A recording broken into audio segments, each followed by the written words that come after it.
21 men, 10,000 enemies. They were offered a way out. All 21 stayed. This isn't a movie pitch. It happened on the 12th of September, 1897. And you've heard of the 300 Spartans, but probably not these 21. We'll get to why. Here's the situation. The northwest frontier of British India, the mountains along today's Pakistan-Afghanistan border, a ridge called the Samana. On it, two forts, Lockhart and Gulistan. Close enough to matter. Too far apart to see each other. So between them sits a signaling post called Saragarhi, a stone wall, a wooden tower, and a heliograph, a mirror that flashes Morse code in sunlight. 19th century Wi-Fi.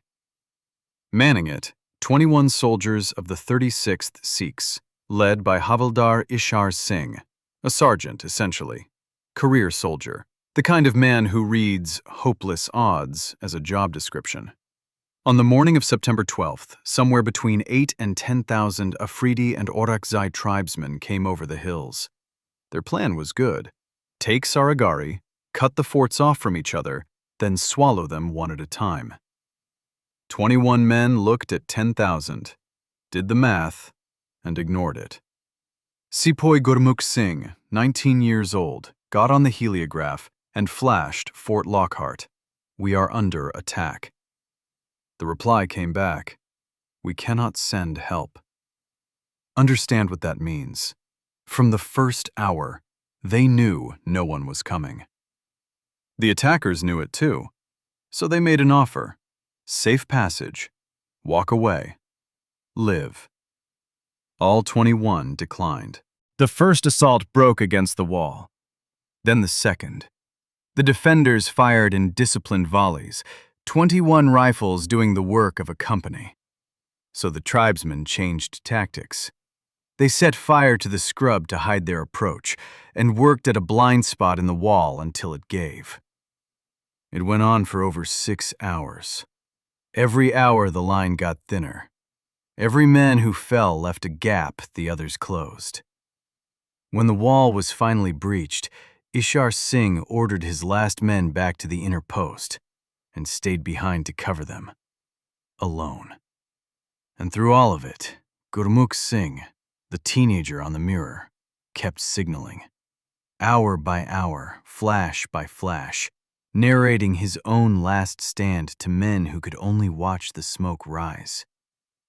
At the end, he sent one final request: permission to put down the heliograph and pick up his rifle.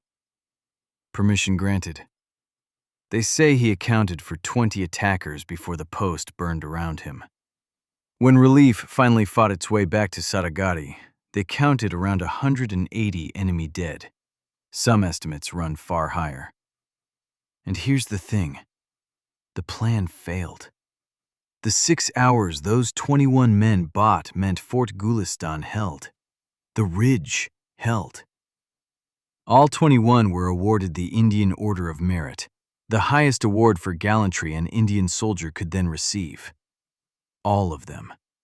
The same action. That had never happened before. The story reportedly brought the British Parliament to its feet in a standing ovation. Politicians, standing, voluntarily. In Punjab, Saragarhi Day is still honored every September 12th. Sikh regiments remember. 2 memorial gurdwaras still stand in Amritsar and Ferozepur. The rest of the world mostly doesn't. Thermopylae got poems, paintings, and a Hollywood franchise. Saragarhi got a paragraph, if your textbook was feeling generous. 21 men were offered their lives and chose the wall instead. Not for an empire that barely wrote them down. For each other. For the men in the forts they'd never let fall. History remembers the 300. It should have made room for 21. If you think so too, you know where the subscribe button is. I'm not going to beg. They wouldn't have.